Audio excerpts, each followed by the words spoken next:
Fala pessoal, aqui quem fala é o Vini, sejam bem-vindos a mais um vídeo e esse é mais um vídeo de notícias, dessa vez para falar sobre Robbie Lawler, falar sobre Khamzat Chimaev, sobre Bellator, sobre Randy Couture e John Jones, enfim, tem bastante coisa para falar aqui, mas antes de começar, confere se você está inscrito aqui no canal. Se não tiver, clica no inscreva-se e ativa o sininho e coloca aí todas as notificações para o YouTube te avisar quando tiver vídeo novo. Então, vamos lá, começando por Robbie Lawler, ele está fora da próxima luta dele, ele tinha uma luta marcada para o UFC 255 contra o Mike Perry e por conta de uma lesão, o ex-campeão meio-médio Robbie Lawler está fora e o Mike Perry foi no Twitter e pediu um novo adversário. E ele pediu quem? O Khamzat Chimaev, que é aquele cara que muita gente está chamando aí de novo Khabib, porque ele tem um estilo ali parecido, só que ele tem mão pesada também. Enfim, é um cara que está com bastante hype. O Mike Perry não perdeu tempo e pediu essa substituição, né? O Khamzat Chimaev tinha ali o Leon Edwards também, né? Enfim, para ver se vai se enfrentar ou se não vai.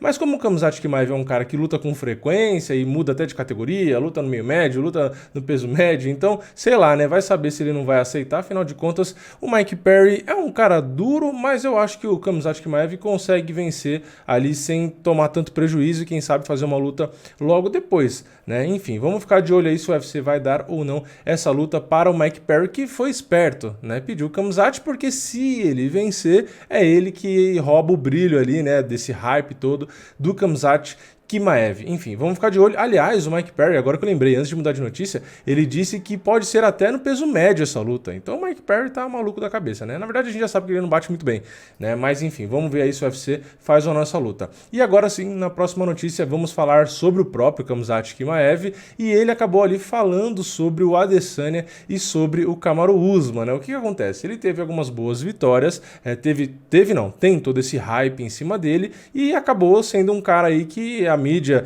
busca bastante, fazem bastante pergunta, enfim, ganhou bastante espaço, né? E ele acabou aí falando sobre os campeões, porque ele já tá nessa, já tá falando dos caras que estão com cinturão, enfim, tá falando bastante, né? O que não é necessariamente errado, né? É uma estratégia, isso dá ainda mais esperança nas pessoas dele ser realmente um campeão futuramente, enfim, ajuda a vender mais ainda. Então ele tá sendo inteligente, na verdade, né?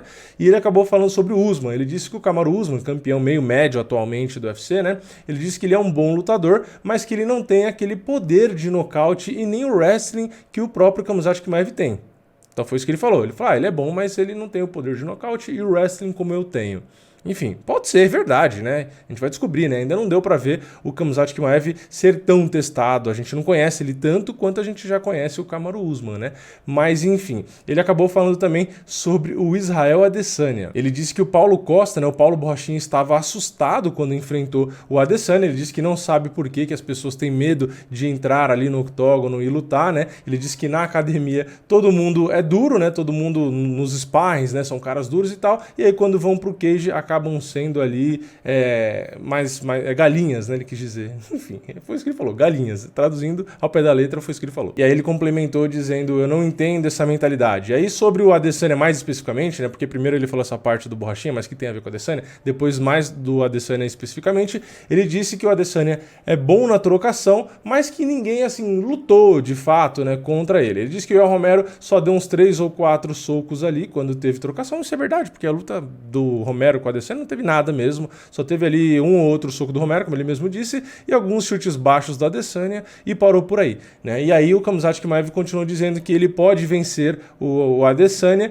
e ele disse ali como que ele vai sair de baixo, né? Como que o Adesanya sairia de baixo dele se ele conseguisse derrubar, né? Então ele disse, como que ele vai sair de baixo de mim? Eu nem acho que ele conseguiria sair, eu vou bater na cara dele e etc. Enfim, foi o tipo de coisa que ele falou, né? Eu até concordo, assim, se o Adesanya porventura, por um milagre, caísse por baixo do Khamzat Chimaev, eu concordo, seria difícil de sair dali de baixo e etc. Beleza, isso aí eu concordo. Agora a questão é justamente como que ele vai derrubar o Adesanya. Né? Porque a gente já viu que o Adesanya mantém muito bem a distância, movimenta demais, quando ele tem uma excelente defesa de queda, Enfim, então é aquela coisa, né? Falar é normal, o cara vai falar, vai procurar ali o hype. Então, basicamente, pelo que a gente viu, ele já tem ali bastante noção, entre aspas, né?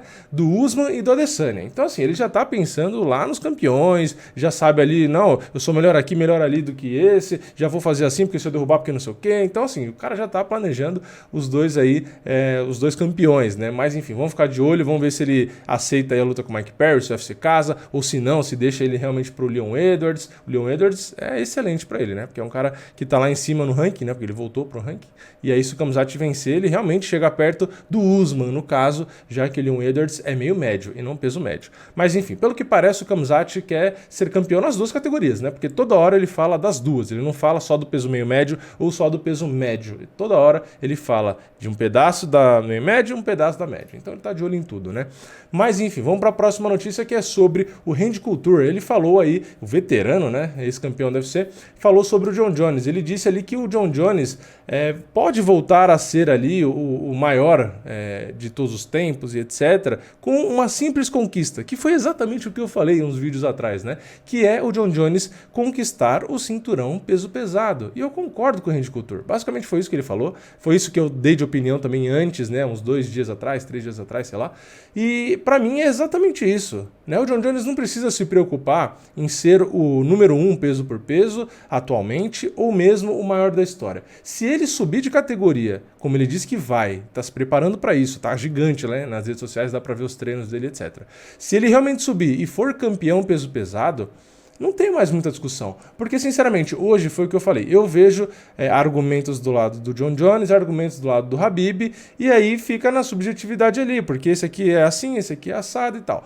Bom, no peso pesado, se o Jon Jones for campeão, ainda vai ter argumento a favor do Khabib, ou a favor do Saint-Pierre, ou a favor do Anderson Silva? Sim, vão ter argumentos ainda. Só que eu acho que o Jon Jones vai ter um argumento muito forte do lado dele, que é ter sido campeão na categoria onde menos se consegue defender o cinturão, justamente porque é muito difícil você manter uma dominância numa categoria onde os caras conseguem te nocautear com um soco só. Independente do cara ser 1000 vezes pior que você, ele pode te nocautear, né? Então, eu realmente acho que seria uma conquista que se tornaria um argumento muito forte a favor do Jon Jones. Então, aí na minha opinião, como eu disse, é subjetivo, cada um vai ter a sua interpretação e a sua opinião, mas na minha opinião, se o Jon Jones se tornar campeão peso pesado, ainda mais se ficar por lá e defender 2, 3, 4 vezes, às vezes quebrar o recorde do Miocic de defesa, aí realmente fica difícil de não dizer que o Jon Jones é o maior da história e consequentemente vai ser o número 1 peso por peso do ranking do UFC, porque isso também reflete ali a atualidade e etc. Enfim, vamos ficar de olho, ainda tem muito chão, não é nada fácil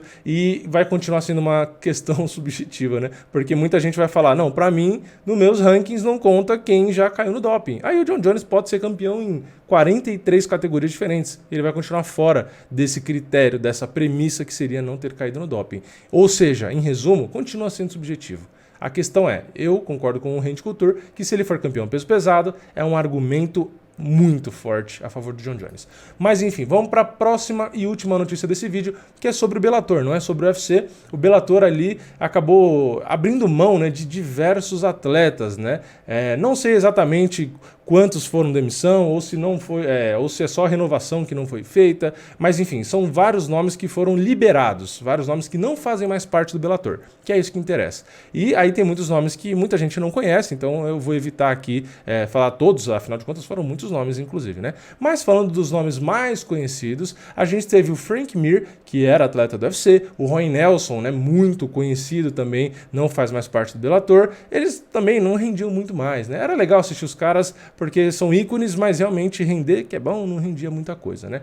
Mas enfim, fora esses dois nomes muito conhecidos, a gente também ali tem o brasileiro Rafael Carvalho, entre outros nomes aí, né? Tem muitos nomes, Rick Bandejas, Derek Campos, enfim, tem uma lista de nomes aí que foram dispensados, né? Então, o Bellator fez uma boa limpa aí, né? Bastante nome, então realmente é algo que chama atenção. É realmente bem estranho, né? Assim, estranho, mas não é. Na verdade, não é que é estranho, é uma surpresa. Agora sim, achei a palavra certa. Não é que é estranho. Estranho não é por conta do momento e da performance dos caras e tal. Então não é estranho, mas é uma surpresa. Porque do nada a gente vê assim, normalmente, uma notícia do UFC.